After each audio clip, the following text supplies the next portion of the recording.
আরও একটি নতুন বছর এসে গেল ২০২৫ সাল।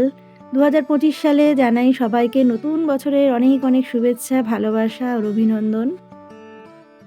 নমস্কার প্রিয় বন্ধুরা, সবাই কেমন আছেন? আমি দেবলীনা, আমার ছোট্ট একটি ব্লগে আপনাদের সকলকে স্বাগত জানাই। এই রাসের মেলাতে আমি আর ছেলে গিয়েছিলাম। তো সেখানে গিয়ে খুবই ভালো লেগেছিল। প্রত্যেক বছরই আমরা যাই। তো এখানে গিয়ে রাধা মাধবকে দর্শন করলে সত্যিই মন ভরে যায়, খুব ভালো লাগে। ওখানে আবার হরিলুটো হয়, তখন তো খুব ভালো লাগে, সব বাতাসা ছড়ে আর কি। আর সেখানে দাঁড়িয়ে রাধা মাধবকে দর্শন করে সত্যিই মনটা খুব ভরে গিয়েছিল। আর সেখানে মেলাতে তো বিভিন্ন রকমের খাওয়া দাওয়া আছেই। তো তার আগে ভালো করে এই যে জায়গাটা আর কি, রাধা মাধবের এই জায়গাটাই ভালো করে দেখছিলাম। তো এত সুন্দর লাগছিল। তো ছোটোবেলা থেকেই রাসের মেলা শুনেছি, কিন্তু খুব একটা যে গিয়েছি তা নয়, কেননা আমাদের ডায়মন্ড হারবারের দিকে রাসের উৎসব সেরকম তো হতো না। তো এই দিকে আমাদের ডায়মন্ড হারবার থেকে যে এই ভাদুরার এই দিকটা সরাঘাটে রাসের উৎসব হয়, রাসের মেলা হয়। আর ওদিকে তো নদীর ওপারে তো হয়েই থাকে, হাওড়া জেলাতে বা ওই যে নদিয়াতে রাসের উৎসব তো খুবই বড় করে হয়। তো আমার বর অনেক সময় গিয়েছে ছোটোবেলায়। ওর কাছে প্রচুর গল্প শুনেছি ওরা কিভাবে এনজয় করতো সেইখানে গিয়ে বাবা মার সাথে। তো সেইগুলো আমার ছেলে শুনে শুনে খালি বলে যে চলো চলো যাবো, কিন্তু সে আর যাওয়া হয়েই ওঠে না, কেননা ওই যা হয় আর কি, কাজ কাজ আর কাজ। তো কাজের মধ্যে থেকে সব জায়গায় তো ঠিকভাবে যাওয়া যায় না, কিন্তু ঘরের কাছে যেটা আছে সেটাই বা মিস করি কেন, তাই না? তো ছোটোবেলা থেকেই আমার ছেলে এই রাসের মেলায় আসে, খুব মজা করে।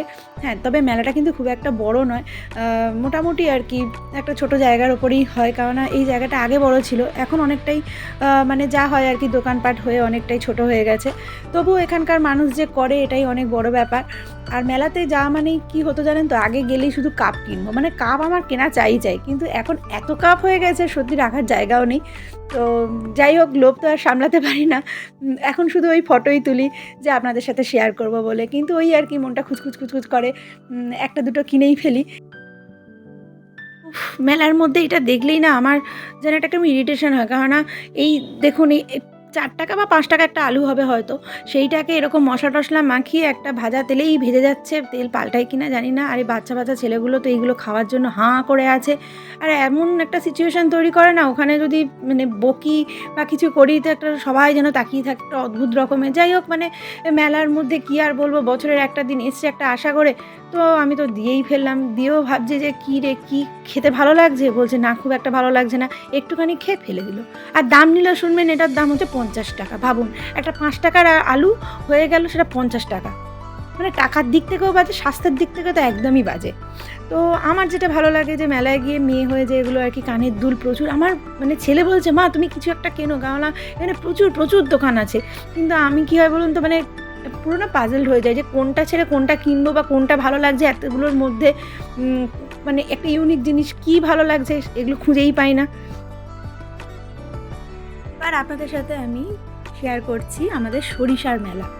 হ্যাঁ, সরিষায় আগে শুধু কৃষি মেলাই হতো, তবে এখন কিন্তু পুরোটাই একটা জমজমাট মেলা, কৃষি মেলা ছাড়াও।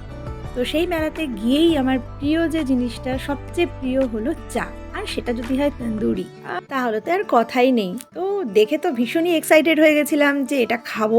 তবে এত ছোট ভাঁড় দেখে, ভাঁড়টা যে খুব ছোট তা নয়, আমার কাছে ছোট আর কি, কারণ আমি তো ভীষণই চা ভালোবাসি। আর তো সেই জন্য আমার কাছে এটা ছোটো ছোটোই মনে হচ্ছিলো। তো আমার মনে হচ্ছিলো যে এইটা দেখে যে আরেকটা কাপ আমায় খেতে হবে। কিন্তু আমার এই চা খাওয়া দেখে ছেলে বলে উঠলো যে ও আইসক্রিম খাবে। তো যথারীতি ঠান্ডার সময় ও আইসক্রিম খাওয়া শুরু করে দিল, আর আমি এখানে চায়ের অপেক্ষা করছিলাম। আর এদিকে যেহেতু আমার মনটা বলছিল যে একটা ভাঁড়ে ভাই আমার পোষাবে না, একটা ভাঁড়ে তো পোষাবে না, আমি খুব খুব ভালো করে জানতাম। কিন্তু আমার ইচ্ছা হলেও সেই ইচ্ছাটাকে আমি দমিয়ে রেখেছিলাম একটাই কারণে। কেন বলুন তো, আমি যদি বলি যে এক্ষুনি আমি আরেকটা খাবো, তাহলে ছেলেও যদি বলে যে আমি এক্ষুনি আরেকটা আইসক্রিম খাবো, কী আর করবো, মা তো স্যাক্রিফাইস করতেই হবে। তো যাই হোক, বেশ ভালো লাগছিল। আর এইদিকে চলছিল হচ্ছে চণ্ডালিকা। তো ওইটাও আমার একটা খুব ভালো লাগার জায়গা, সাংস্কৃতিক যে কালচার যেটা আর কি, নাচ গান। তো ওইটা দেখতে দেখতে চা খাচ্ছিলাম, বেশ ভালো লাগছিল। চারিদিকে সবাই গল্পগুজব করছে, এনজয় করছে, স্টল দেখছে, প্রচুর প্রচুর প্রচুর স্টল এসছে, কেননা মেলাটা কিন্তু ভীষণই জমজমাট হয়। কেননা এই দিকটা যেখানে আছি সেটা হচ্ছে কৃষি মেলার দিকটা আর কি, আর ওই দিকটা আছে সেখানে আমি ভিডিও করতে পারিনি কেননা এতটাই গিজগিজে ভিড়।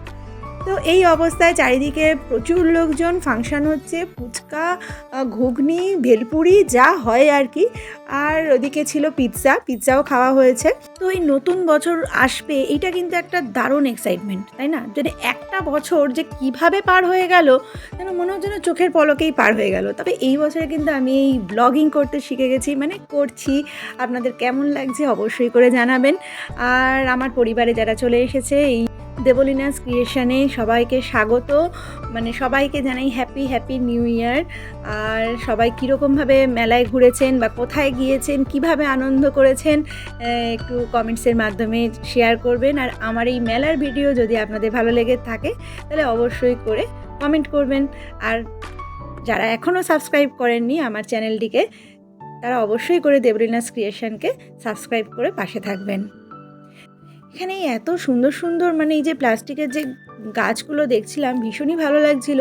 তবে ওই যা হয় আর কি, মানে সেরকমভাবে কিছু কিনিনি, কেননা ওই ঘোরাঘুরি করে একটু খাওয়া দাওয়া করেই আমরা চলে এসেছিলাম।